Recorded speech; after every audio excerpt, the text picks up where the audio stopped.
Moms கிச்சனில் பிரண்டை துவையல் எப்படி பண்ணுறது பார்க்கலாம் வாங்க. என்ன இன்க்ரீடியன்ஸ் சொல்கிறேன் வாங்க.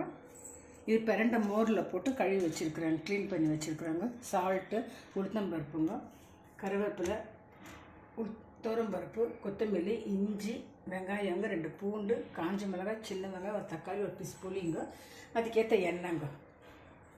எப்படி வறுக்கிறதுன்னு பார்க்கலாம் வாங்க. ஊற்றிக்கலாம் கொஞ்சம் பிரண்டை சட்னிக்கு. எண்ணெய் காஞ்சோன்னா புளி, உளுத்தம்பருப்புங்க, கருவேப்பிலை, தேங்காய், காஞ்ச மிளகாய், தக்காளி எல்லாம் மொத்தமாக போட்டுக்கணும். எல்லாம் மொத்தமாக இஞ்சி எல்லாம் மொத்தமாக போட்டு வதக்கணும். இப்போ பருப்பெல்லாம் வதக்கிடுச்சுங்க. இப்போ மோரில் ஊற வச்சு பிரண்டை போட்டு வதக்கலாம். நல்லா திரும்ப வதக்கலாம். பிரண்டை வதங்கிடுச்சுங்க. இதுலேயே கொஞ்சம் சால்ட் போட்டுக்கலாங்க. சால்ட் போட்டு ஆஃப் பண்ணிவிட்டு கொஞ்சம் நேரம் ஆற வச்சிடலாங்க.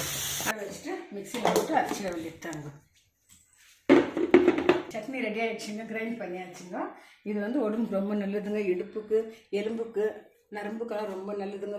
நீங்கள் எக்ஸ்ட்ரா மாதத்துக்கு 2 வாட்டிலும் இந்த பிரண்டை துவையல் அரைச்சி தோசைக்கு, இட்லிக்குங்கோ, சப்பாத்திக்கு, ஒயிட் ரைஸில் பிசைஞ்சு சாப்பிட்டா கூட ரொம்ப சூப்பராக இருக்குங்க. ட்ரை பண்ணி பாருங்கள் ஃப்ரெண்ட்ஸ். நீங்கள்